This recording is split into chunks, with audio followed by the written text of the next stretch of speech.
Hello, everyone. Welcome to the Play Typer Guy podcast. I am Stephen Robinson. Joining me today is my friend Michael Mora. Hi, Michael. How are you? I'm doing great. Uh, Well, all things considered. that's it. An It's kind important, of hard to say you're doing great after Tuesday. an important qualifier. So, Yeah. Michael, you've been writing about politics for a bit Yeah. as well, and I don't mean to. I want to say from the start, I'm not putting you on the spot as a hmm someone of Latino heritage to sort of walk through this. You're someone we've talked about politics Right. offline Right. for a long time, and a hmm lot of what we saw last week was not a surprise to us, though I think it's been a surprise to a lot of white Democrats in particular.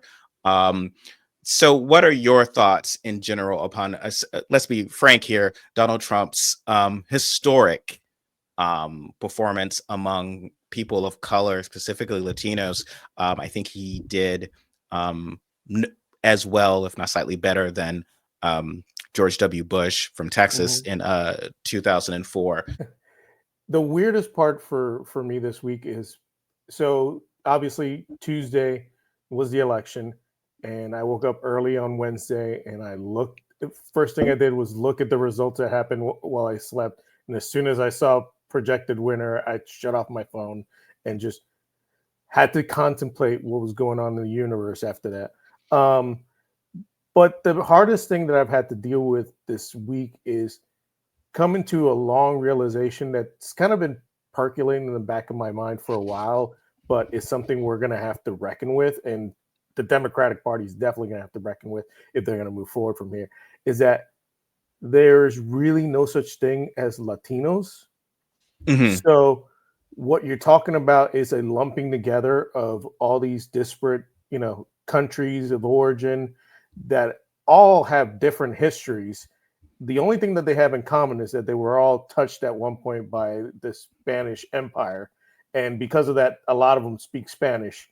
But their relationship to Spain is totally different. Their relation to the United States is terribly different, and then you get into things that are even difficult. We're going to have the conversation that about race in Latino culture, because let's face it, we get lumped together under this people of color, and as a coalition often when we're talking about uh, getting voters and outreach. But for a lot of Latinos who are white Latinos, and for the most part in their life can pass as white, they don't see the world in the same way that an Afro Latino sees the world. Hmm. You know, my experience is way different than even my younger brother, who's only a year younger, because he actually has darker skin because he tans better than me. So we could be standing in the same room and he looks more what would be considered, traditional Latino versus me, where I've had people actually have conversations where they didn't even know I was Puerto Rican. They didn't know, you know, until I said something. My accent's pretty like non-noticeable for the most part, even though I spent the first 10 years of my life in Puerto Rico speaking exclusively Spanish.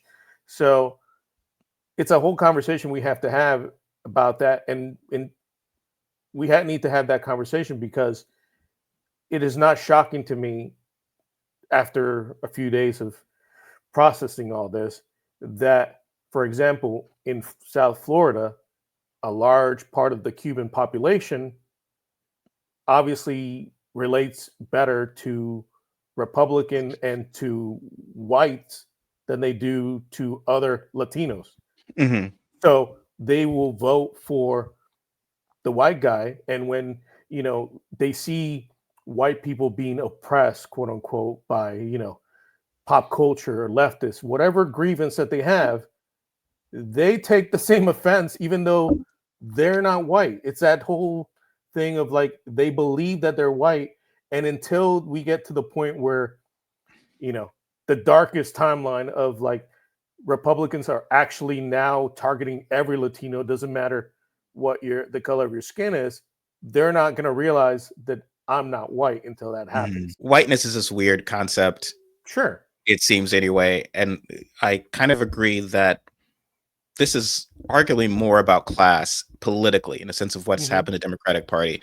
The it I found it fascinating when everyone's talking about this as a victory for white supremacy. And yes, Donald Trump's a vicious racist and his campaign was racist. But um Kamala Harris won the the same amount, an equal amount of the white vote as Joe Biden Hmm. in 2020. Right. She won more of the white vote than Barack Obama in 2012. He did Hmm. 39% of the vote. She won 41% of the vote. They're still Hmm. counting. Yeah. But um, Obama's biggest victory in 2008, he had carried with 43% of the vote. She came a little bit, slightly less than that, but given the Right. fundamentals, it's sort of a wash. Essentially, the difference between sort of those Obama elections that were like, as a friend of mine in New York said at the time, it was like the end of Return of the Jedi, everyone partying, Right. and there's Right. been between that and what happened on election day this year Hmm. is a clear erosion in Black and Latino support amongst Democrats, who and these voters backed Trump for many reasons. And I think it becomes very insulting to say either that they're chasing whiteness or they're dummies or whatever, which I've seen, or it's just that we are not communicating to them. These are people who have voted for Biden or Sure. in the past, and the party made a clear choice. Hmm. Going back to Chuck Schumer's famous statement about for every rural voter we lose in Pennsylvania, we gain 2 suburban voters. But these college educated white voters that we're chasing, one, you run the risk of becoming another version of the Republican Party from, the Rockefeller Republicans, but you're Right. also you're risking the bottom falling out Hmm. with the people you needed to, because 43, 44, everyone is excited about reaching those numbers, right? Oh, we'll be Right. invincible if we get the perfect, if we nominated Klobuchar, she could get 45. Yes, but then that only works if you're getting Obama Right. numbers Right. amongst Blacks and Latinos. And there was a sense of taking that for granted that I've seen for a long time. Well, there's always a sense of for some, and you and I have had these conversations before. The Republican Party listens to their base and does not take their base for granted. In fact, if there's anything that their politicians will do is even when their base is at their most banal and evil, they will not outright condemn it, but they will kind of just say, "Oh, well, that's just a crazy fringe element," but they'll never outright condemn it. The amount of times that the Democratic Party specifically makes a point to target and insult, progressives and liberals to basically alienate their base on this magic hope that centrism will just carry the day when your base is the people that show up for you. They're the ones who are going to Mm. walk um, out there to get voters. They're the ones who are going to volunteer. They're the ones who are going to run for elections. They're the ones who are going to be phone banking, and you're alienating them and taking them for granted, which is something that after what happened on Tuesday, we've seen a lot of voters, um, specifically like online. You've seen a lot of Black women basically saying, "We're fucking done. Like we've been the backbone. We work our tails off, and we're taken for granted, and then nobody else, pulls their weight as a Latino." And again, it feels weird because I'm almost thinking of that term as like antiquated because there's no such thing as Latino in my mind anymore. But as one of them, it's a shame that we are posting numbers like that when we are just as much in the chopping block when you know Project 2025 happened. Isn't some of the challenge that they are, and liberals have made this error, and they use the term sometimes voting against your self interest, which I think is a condescending term. But Mhm. the idea that a Latino, and again, they're different, Puerto Ricans, they're Mexicans, Mhm. their commutes would somehow hear Trump's rhetoric or plans for legal immigrants and empathize with them, whereas a white person in that same neighborhood, that same middle class neighborhood Mhm. as a Latino person, no one expects that person necessarily be empathizing with a white homeless person given their policy, their vote. They would be Mhm. like, no, it's just like, uh, here is my views of the world. I why do you think that I empathize with someone just because of my potentially my heritage? And again, it's all been mixed when they were talking about uh these are actual Democrats I was seeing, not just Right.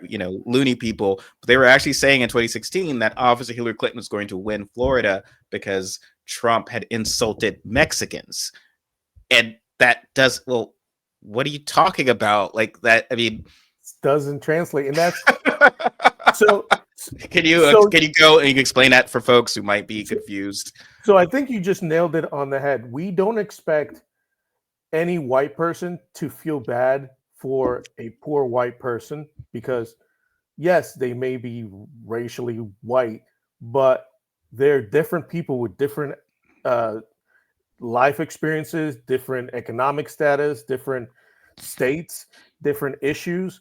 So why do we expect that from Latinos? And this is why I'm divorcing myself from that term, but this is also why I think the Democrats need to divorce themselves from that term because as long as you keep thinking of them as Latinos, as one big giant group monolith, you're going to keep making the same mistakes.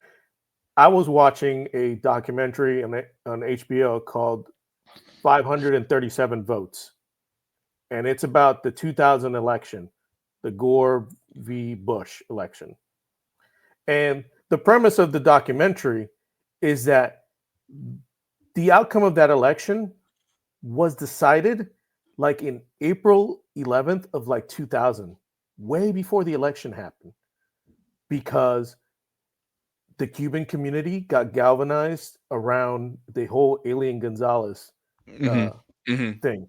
And the way that was handled between this, tug of war between Fidel Castro and the United States, the way that politicians, you know, gathered around this, every conservative politician went and wanted Alien to stay here and went to Miami and made sure to get their, photo op moment. Janet Reno, the you know the attorney general at the time, was the Clinton administration attorney general. She sends a raid with armed agents where you have the picture of scared Alien Gonzalez being ripped from a closet with an armed officer literally training a weapon at him.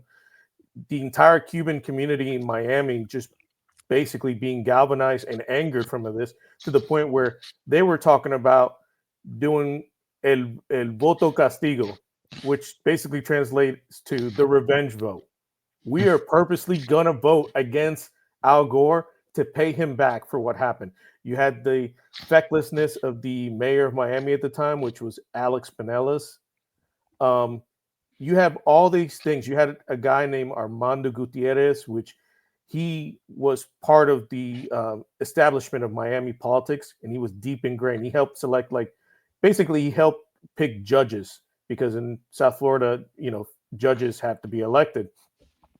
So a lot of the courts in South Florida were picked by this guy, who then became a representative for the Miami family of Elian Gonzalez, and then after Elian was sent back to Cuba, became a ringleader in the whole, revenge vote. And then you had the entire communications apparatus of Cuban radio stations just pumping this all day, every day about we're going to punish them back. And obviously, the Republican Party took advantage of that. I would venture to say that you could draw a line from how Florida is now as a red state all the way to that moment. And that's when Democrats completely lost the Cuban vote entirely. as far as Cuban people are concerned. Because if there's one thing that Latinos have in common as a stereotype, is that we have long memories and we hold grudges for a long time. They are not going to forget that moment. They will not forget the Democrats did that. They're not going to forget, you know, Janet Reno. Alex Pinella's career was over. He tried to run for Senate after Gore lost, and Gore basically shanked him and destroyed his campaign because Alex Pinella has basically betrayed him a bunch of times and helped lose him that election. And then he tried to mount another campaign for Senate in 2020. He came in third. And this was a guy who was like on People Magazine's like sexiest people alive issue as hottest politician. He was Marco Rubio with actual like charm and better looking, and a Democrat. This guy was basically like an up and comer, and he completely destroyed his career through a series of bad decisions and self-preservation. You bring that up with what happened in Florida, and again, kind of going to people of the Cuban community there, but also Mexicans and Puerto Ricans and people basically in living in many parts of the country. And so that's been tough for Democrats to sort of figure out. So they were very surprised, again, because Texas was a sort of a white whale for them. And 2020, they thought they were going to flip it. And what happens was they were like, very poorly, but I did poorly in border towns. And part of that was, again, due to COVID, because a lot of white liberals had a position of COVID. And I remember writing about this at the time and saying, I think, you're posting about like just stay home and Netflix. And why are you complaining about shutdowns? You can work from home. And it's like, there's a lot of people who don't, and they're afraid. And Trump is saying, I'm going to flip the switch and your economy is going to come back. And for, I think, Latino community specifically in Texas, they're like, no, I mean, I don't want to just stay home and be given a check. I want, like, I'm building something for myself that the government's telling me I can't build. And so it was really the sort of an entrepreneurial spirit there that was like, no, we're going to go with whoever's going to be able to let us work normally again. And then issues of crime. So a lot of stuff within, again, it's a blanket term within the community, but I would, again, it's sort of class, working class Latinos and working class Black people. There's a perception because, again, it feels as if Democrats, white liberals specifically, their interaction with Black people and Latinos is usually like, I call it like a woke music man, like someone saying like the most ridiculous far left thing. And it's one thing to be just, okay, well, this is this person's opinion, but they will say this and be like, oh, well, I guess that's how all Black people, all Latino people believe on this issue. No, that's just an overly educated Harvard loon who you shouldn't listen to. I've seen this sort of in Portland where there was like one principal who was Black who was telling people that like it was racist to email Black people because Black people don't look at email. Oh my God. And like my wife's like, no, I think I just have to laugh. If you approach, ridiculous. Yeah. If you were to approach my husband and he would, first thing would be like, can this be a text or email? Why are you talking to me in the middle of the school? I'm trying to pick up my kid. This is why we need to be able to separate how we talk about, Latino outreach, because if you are talking about deportations and you're talking about immigration as far as South American and Mexicans through the southern border, most Cubans don't live that life. 67% of Cubans foreign born, out of that 67, and this was some of the stats I was looking at earlier, like 51% of them have been here for 20 years. And they're not at any risk of being deported anytime soon, because for the longest time, Florida had the dry foot, wet foot type of, immigration status for them. As long as they landed in Florida, you're staying, baby. It's okay. Like Dave Chappelle made a joke during the Alien Gonzalez part. that if Alien was called Alien Mutombo from Haiti, they would have pushed his little raft back into the ocean. But Mhm. he was Alien Gonzalez, so that's why they picked him up and took him to Disneyland. So and Um, and it's sad, but that's how it is. There actually have been cases of like Haitian immigrants who went through the exact same experience, and the Coast Guard caught them, and then they helped them back to Haiti, and did not let them land in South Florida at all. That is a different experience, and again, that goes into how they see immigration, how they see this whole thing. This is why Trump constantly struts, we're going to deport those who are here illegally. If you are here legally, we want you here. If you're here legally, well, yeah. Well, if you're Cuban in South Florida and you've been here forever, chances are you hear that word and you're like, that ain't me. And in a mhm. weird way, so are Puerto Ricans because we're a U.S. colony, and because of that, every Puerto Rican who's born either in Puerto Rico or the United States is automatically a U.S. citizen. Mhm. So, how do you talk to a Puerto Rican who, you know, who sees himself as white, or even if they don't, about immigration and deportations when he's never going to deal with that Yeah. ever? So that has no bearing on his I think I'd experience and how seen he that deals as with them. a I think I'd seen that as a in a comedy show. I can't remember where, but someone was sort of Trump's gonna deport people like you. And she responds like, I'm Puerto Rican. Well, Like, and here's like, why do you think you have no idea? I'm an actual right. I'm an Well, American citizen. Why do you think that I am? yeah, and first of all, it goes to the ignorance of some people that they will automatically say that because they all assume everyone is Mexican or from South America and came through the southern border or whatever. But if we want to get real, Stephen Miller's already talking about denaturalization and removing birthright citizenship. That is the core for citizenship for the most part for everyone.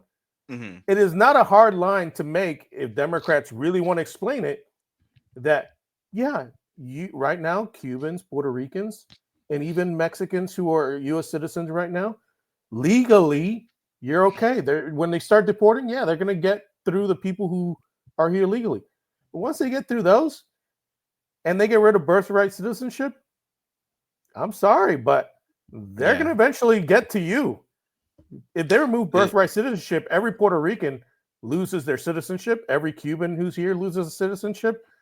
It wouldn't be very hard to do that. There's people who they're the first generation, you know, citizen. Their parents were here illegally, like the Dreamers. How hard would it be? You're going to deport their parents, and then you're going to denaturalize the kid who was born here, so you can deport them all together as one big happy family. Like you can make yeah. that case, but you have to explain it, and you also have to not be callous about it, where you just are like gleefully cheering that. Oh well, you got what you paid for, because that's not going to Yeah. work. That's Um, pretty gross. You saw in New Jersey, like that. Aside from the fantasy of Texas, the New Jersey was one that Trump almost flipped. Although New mhm, Jersey is often kind of Florida without a Miami, but right. it and I mean, they specifically elected because Chris Christie, so it's yeah, not on the realm of impossibility that they would it flip Republican mhm. at some point. And they And also had he the did Bob well. Menendez Oh yeah, scandal. and So he did well with there were like Hispanic communities that Trump flipped. Like mhm, I think not just in New Jersey, there was many parts both in Texas, even in Michigan, where he outright won Latinos in Michigan. Um, and how do you see that as changing the because that to me is like no longer because again I feel like the Democratic strategy has been like, okay, let me go in the suburbs, I'll bring out Liz Cheney and I'll be moderate and I'll get me my white numbers and I right, got everything else in the bank, right. and then I'll That show up on the Breakfast Club and I do a mhm, Univision thing like 2 weeks before the end of the election, yeah. and that ain't Or enough anymore because hope that a bad roast comedian specifically brings an issue where it insults a good portion of your Latino community just in time for you to maybe capitalize on it. Mm. And even then, I don't know how much of an effect that really had at the end. No, it had I mean, none. I mean, I just I'm I looked at the numbers. The one thing I could say is that out of the Latinos that voted, other than Mexicans, Puerto Ricans came close second on voting mostly Democratic. So Mhm. but there's still a good 30% of us that we need to have a serious talk to, because you allowed yourself to be called garbage and be mocked. And then they tried to minimize that by taking a weird gaffe from Biden to try to turn the conversation around about it, when the whole thing was the insult. And honestly, again, long memories and grudges. I was done with Trump when he threw paper towels at my people in Puerto Rico and was complaining about the bill after they got devastated with a hurricane that killed more Puerto Ricans than 9/11. Mhm. At that point, I was pretty much done. Not that I was with Trump, but at that point, it was like, this should have been like the clearest indication that Trump doesn't care about you, and specifically doesn't care about Puerto Ricans. Um, but that's what Democrats need to do. So they need to stop thinking about Latinos as a group and start, for lack of a better term, divide and conquer. You have to take this term, break it apart, and now focus on Puerto Ricans. Get your Puerto Rican outreach. Yeah. Get your South American outreach. Get your Mexican American outreach. Talk to the Hispanics that are from South America. And yes, even a Cuban outreach, because that's what you're going to do. And then you're going to be able to not only increase the numbers in those specific communities, overall, your Latino numbers will increase, but you might even start putting a dent in, like, for example, the Cuban community in South Florida, which is mainly concentrated in Mhm. Miami. I was looking at some stats, and Cubans, 67% of all Cuban Americans live in Florida, Yeah. and most of them live in South Florida, Miami. Mhm. So that is a very concentrated block of voters because of a lot of reasons. Um, what I mentioned earlier, some of it is historical. A lot of the rich and well-off Cubans that built the wealth centers and power centers in South Florida were Batista loyalists who left when the Cuban Revolution happened. Mhm.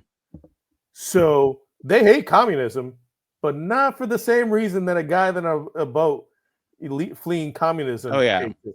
They hate communism because they were living fat and rich in Batista's Yeah. government, and then they left with all that money from Batista's government and took over South Florida and built the infrastructure there. They're But guaranteed Republicans. but they're Their but they're still mentality is mad. Republican. Yeah. Yeah, they're still mad that they lost Cuba. They would love to for Castro and that entire communist regime to be eliminated forever, and for them to be able to go back and then have the Batista regime come back somewhat, but they can't get Yeah. that way. Well, Um, it does seem as if there's this because I've seen so many eye rolling responses from folks. Again, some I'm not going to name the names, but some I called again, like I said, the Music Man hucksters, that sort of who are black or Latino, but who are not representative of anyone sane in right, certain ways, and saying things like, "Well, Latinos are embracing whiteness, or they are Latino men like Trump because of the machismo," and just really eye rolling, offensive stuff.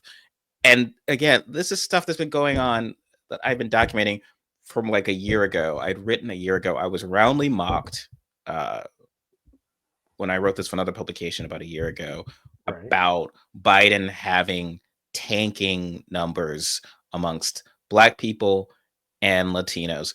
And it was called bullshit. They were said that that's not possible. That won't happen without data. Just that no, they're yeah, going to vote at Hillary numbers forever. And it's sure. like no, it's right here. And I looked at that article again. I looked at the New York Times article and where Biden was troubling. I don't think, and I've covered politics for a while, where the state of the race, where these people, particularly, and I asked Latinos who had voted for Biden and even Black people who had voted for Biden in 2020, thinking about Trump, it's the same story. the economy has hurt me personally.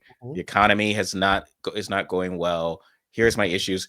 And again, I've been at places, worked at places where just like, well, no, we just need to kind of write about how they're just been brainwashed by TikTok to think that the economy is bad, the economy is great. It's like, I don't know. I think people are going to vote based on their economic conditions. That's what we've been seeing.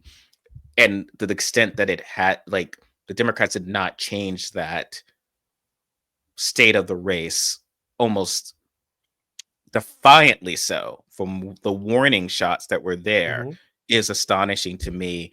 I would like to ask you, because Bernie Sanders is an interesting person in this context, because he had a great deal of support in the 2020 primary from Latinos, definitely compared to Joe Biden, who was struggling with them even then.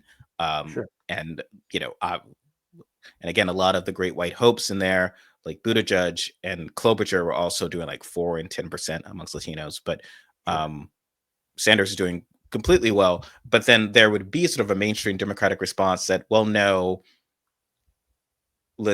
because Cubans are going to reject him because he's a socialist, which certainly could be a legitimate argument. I don't know. I'm going to ask you. Okay, so Cubans are going to reject most Democrats and call them socialists the same way that Republicans in general will call almost every Democrat, no matter who they are, a socialist and a communist. So if that is how you're hinging your hopes, you're never going to get there. Which is why you need to stop thinking of like, oh, well, you're going to lose to Cubans. Okay, you might. Well, and these were white guys saying that this is what Cubans respond, not actually talking to Cubans and not actually talking to Latinos regarding, their clear preferences for some of Sanders' policies that were class specific and not like, it seems as if there's, I'm not trying to speak for an electorate, obviously. I'm just stating like that the appeal to Sanders, sort of the idea of like class-based working class appeal, and without necessarily a lot of what's dismissed as identity politics, but like he didn't necessarily do a lot of that. So that was some of that appeal. And then now that's to Trump, because I think for a lot of people, I know a lot of liberals and particularly feminists, and I respect that, they sort of see the horseshoe of Trump and Sanders supporters as just being men who are sexist. And okay, fair enough. I'm just saying there's also a sense of, for a lot of people, I think what we were seeing in 2016 primary and in 2020, particularly with Latinos, was a sense of, this guy's talking about what matters to me are jobs. How do I get a job? How do I do, like, that's what matters to me, and how I'm going to feel for my family and whatever. I'm not saying that a lot of Democratic rhetoric isn't that, but a lot of the stuff that's geared towards the Liz Cheney voter or the MSNBC, Nicole Wallace voter, again, those suburban white women that we've been sort of chasing, is a lot of stuff of like, oh, we don't like the tone that this person has. We don't like, it's all about democracy or whatever. It is very Republican conservative in certain ways that I think that Latino, it wasn't necessarily registering with working class minorities. They're like, look, I'm going to vote for the person I think is going to give me a job and who at least acknowledges that the economy is bad, because that's I think what we've been seeing. Well, and that's where Bernie Sanders succeeded with all kinds of group. He was talking about what a lot of people have been talking about: stagnant wages, the richer getting richer, inflate. There was some inflation at the time, but obviously not as much as we had, and it's coming down. But he was talking about the same things that are happening now, and the problem is that, say what you want about Trump, he acknowledges that pain, and then he says, "I will fix it." He doesn't really tell you how he's going to fix it, other than tariffs, which anybody could explain how that's not going to work, or how that doesn't work the way he thinks it does. While Democrats were so busy talking about how the economy's roaring back and how Biden's inflation's coming down. Yes, that is true, but people are still experiencing their daily lives buying groceries and things like that. So you have to acknowledge their pain, and then you have to say how you're going to fix it, other than, well, inflation's coming down. It's going to keep coming down, and we're just going to keep on trucking the way we're doing, and everything's going to be okay. Because all they're going to hear is, if we're just going to keep going with the way we're going, I'm not getting anywhere. Like, Yeah. my Well, wages it's aren't getting bigger. The bills are getting higher. Elon Musk and Jeff Bezos' net worth keeps getting bigger and bigger, and I don't see any of that. That's what Bernie Sanders spoke to, and that's why he connected with a lot of people without, quote unquote, the identity politics. Now we have to talk about identity politics, because that's a this weird trap that's set up by conservatives, where it's only identity politics when we're talking about other people who aren't white. As soon as we're mhm. talking about white people, their identity and how they feel misplaced, how they feel oppressed, how they feel marginalized, all of a sudden we're speaking about that. We're talking about the disenfranchisement of white men.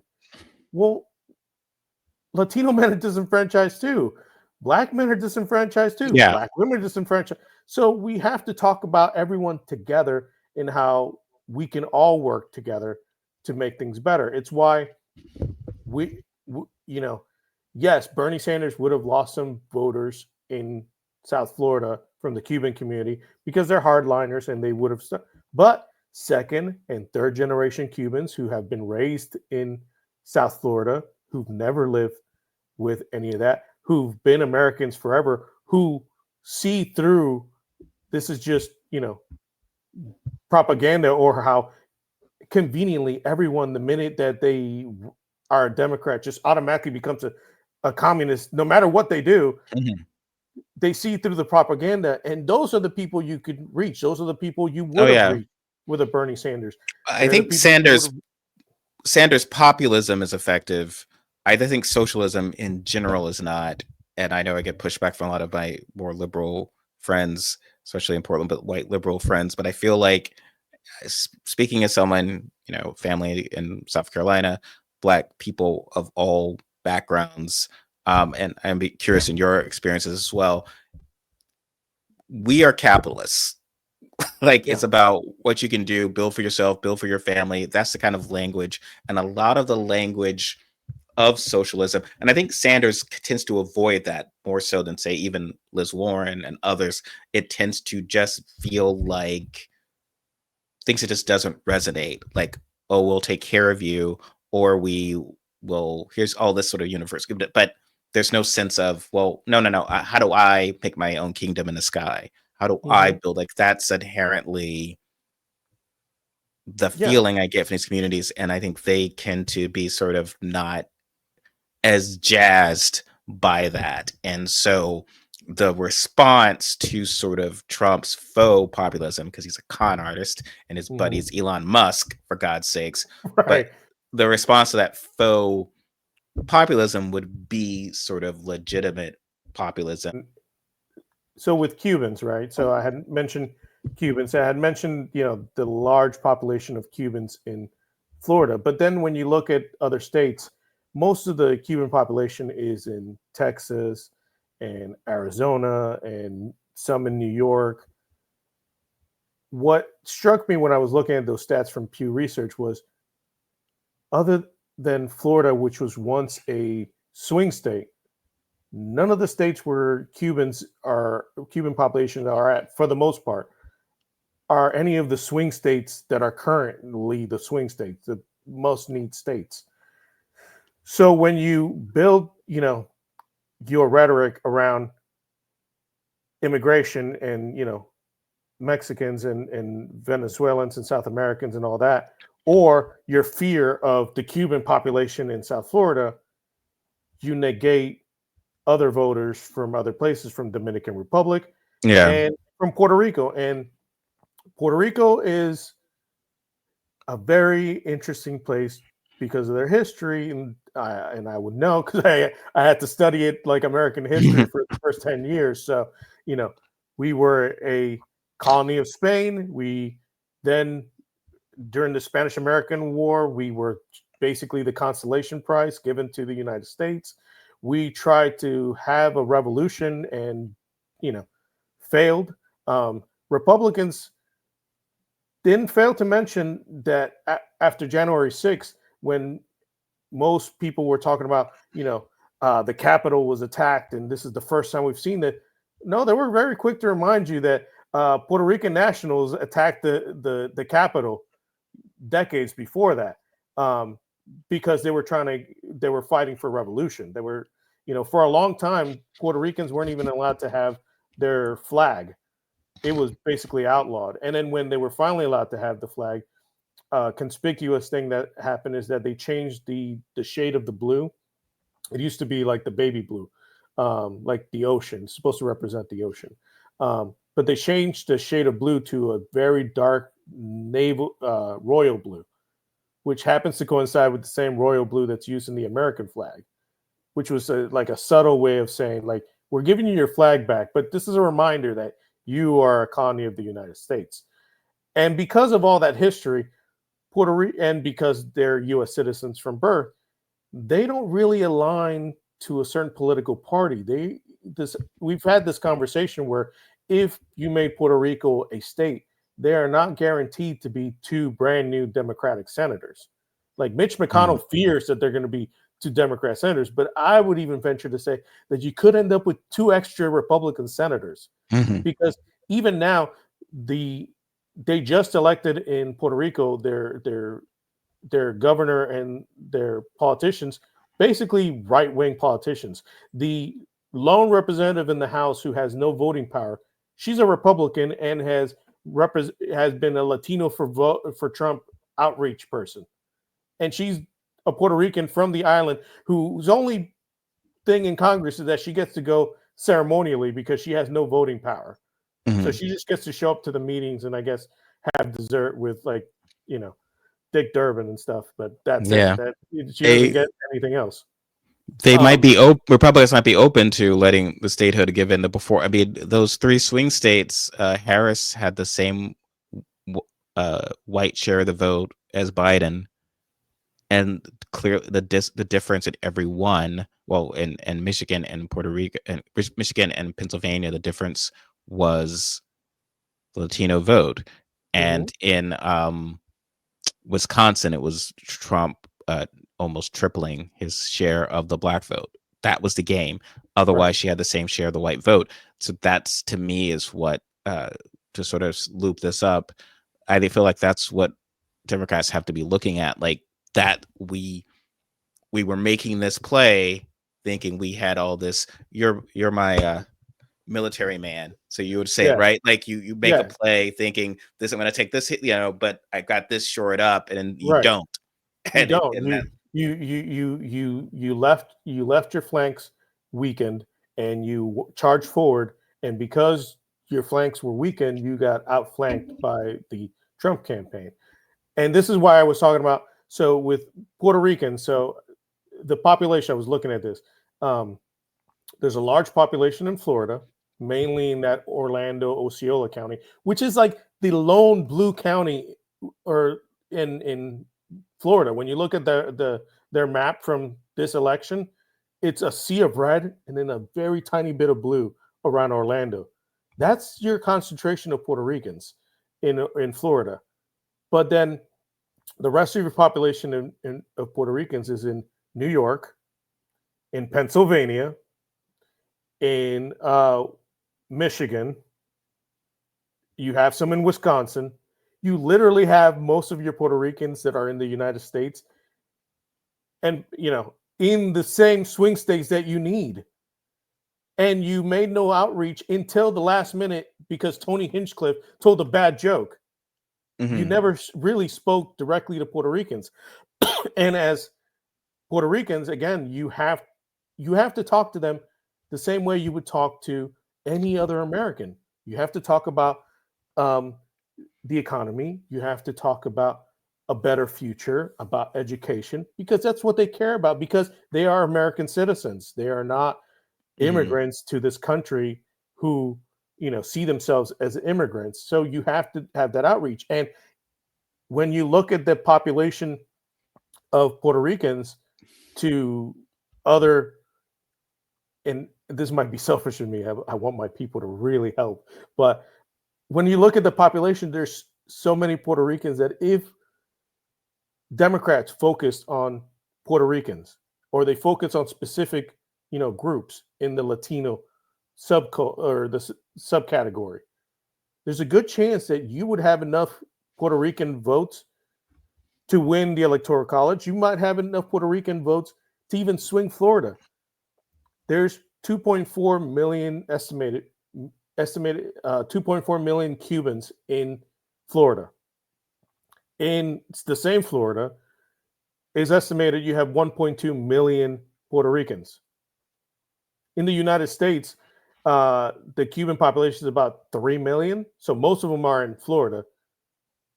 In the United States, Puerto Rican population is 5.8 million. I'm not a math whiz, but 5.8 million seems way higher than 3 million. Mm-hmm. And that 5.8 million is spread out over your swing states now: Pennsylvania, Michigan, Wisconsin, Illinois, and then you have New York and New Jersey, which again, you almost lost New Jersey. So not a bad idea to not only get those swing states, but shore up the states you thought you had. Mm-hmm. And then you have enough that if you get that 1.2 million, hypothetically, in Florida, and then you reach out to third and fourth generation Cubans, and you talk to the Haitian community in South Florida, because I used to live in South Florida, pretty large Haitian community that you could have been outreaching when JD Vance was villainizing their community in Ohio. You could have been outreaching to Florida and gotten a lot of Haitian voters, a lot of Jamaican voters. You could have made really big strides in Florida, maybe combined with liberal white people and the black population in Florida. You could make Florida a swing state again and put it back in play. Mm-hmm. But you have to do the outreach. If you just forget about Florida and just call it a day, it's Ron DeSantis's, magic kingdom, then that's what it's going to be. And it doesn't matter that, you have enough Puerto Ricans in Osceola County to get you one blue dot. That's not enough to win you the state. And because you're not reaching Puerto Ricans in anywhere, then why would they turn up in Pennsylvania? Why would they turn up in Jersey? Why would they turn up these places? So you have to specifically outreach these communities. And I don't think they are. Even Trump's not doing it. He does Latinos for Trump. And most of his outreach is the Cuban community in South Florida. And that's it. He has no problem villainizing Mexicans. He has no problem insulting Puerto Ricans. He has no problem villainizing South Americans as, drug cartels and MS-13. So we need to not be doing the same playbook and actually outreaching the different communities within Latinos, quote unquote. But that also forward. And that also means opening your door to people like yourselves with your background and of all backgrounds, and it's not just Harvard educated. I think a lot of the party is very white, very Harvard. People went to private schools. People didn't go to school with people like you and me. You know what I mean? It's like they aren't. I feel like they are. It's very hard for them to connect with the people they should be doing outreach to, and hopefully we'll start to see that change. Yeah, AOC connects with Puerto Ricans and connects with her constituents. Is why she was reelected. Yeah. Before they broke up, Desus and Mero, one half of that comedic group, Mero, Kid Mero, he's Dominican. He could definitely be outreaching to Dominicans, who are another large population. Like, you have people you can talk to who grew up working class, who are now famous and can talk to that American dream and how you bring yourself up and how you. Tim Walz made a good case about this. He kind of used a word that the word socialism when he said it, but he talked about one man's community is another man's socialism.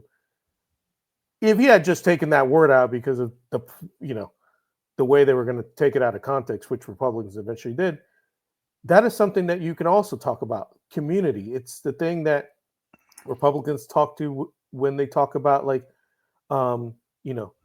nice Christian families in the heartland and everything. Well, Latinos are also about community. They understand capitalism. But they also understand looking out for one another. They understand looking out for your brother, for your sister, for your neighbors, and you need to talk about that. You can't just blanketly hope that if you define the dictionary term of democratic socialist, they're going to understand that that means community. No, it You just have to means talk. the government having control over your life instead of like you Yeah, having you're control over. over your Yeah, you're direction of over. your future. Yeah, you're over intellectualizing it. You're. It's the same thing with crime. They feel that crime is going up, but crime is going down according to the stats. I know, but that's what they feel. So you have to meet them where they are and talk to them. And you might be able to, you know, outreach with the facts about that. But you also have to acknowledge what they're feeling. Same thing with the economy. You have to acknowledge that they're feeling the economic pinch while explaining to them, A, that it's getting better, and B, what your plan is to make it even better than that. Mhm. Trump basically said, I will fix it. He didn't give you anything, but he would fix it. I'd be hard pressed to say what the Harris, Biden, Walls campaign said. And I know that they said things and they wrote policies and they had actual plans. But the stump speech, the thing that you gave every week, the thing you constantly were saying, the things you were constantly asked about. If I have to go look at your website for this, and it's way too complex for the average American to look into, they don't know it. Trump Yeah. said, "Economy bad, I will fix it." One, two, done. That's it. As Yeah. weird as it is, sometimes you have to be that simple. And you know, we paid the price, and then obviously there's other things that happen with this campaign that we're going to be diagnosing and autopsying long after this week. Well, let's keep having that conversation. I want to hear more of your thoughts down as we kind of proceed with this. Thank you so much for coming on for the sort Thank you of very much. emergency debrief, my friend Well, Michael Mora, and we will. I was hoping to have you on to talk Marvel coolness and fun stuff, I and know. but we'll do that again at a separate time when the world Yeah, is not on fire. But thank you so much for your time, and we'll no we'll problem. talk soon. Take care.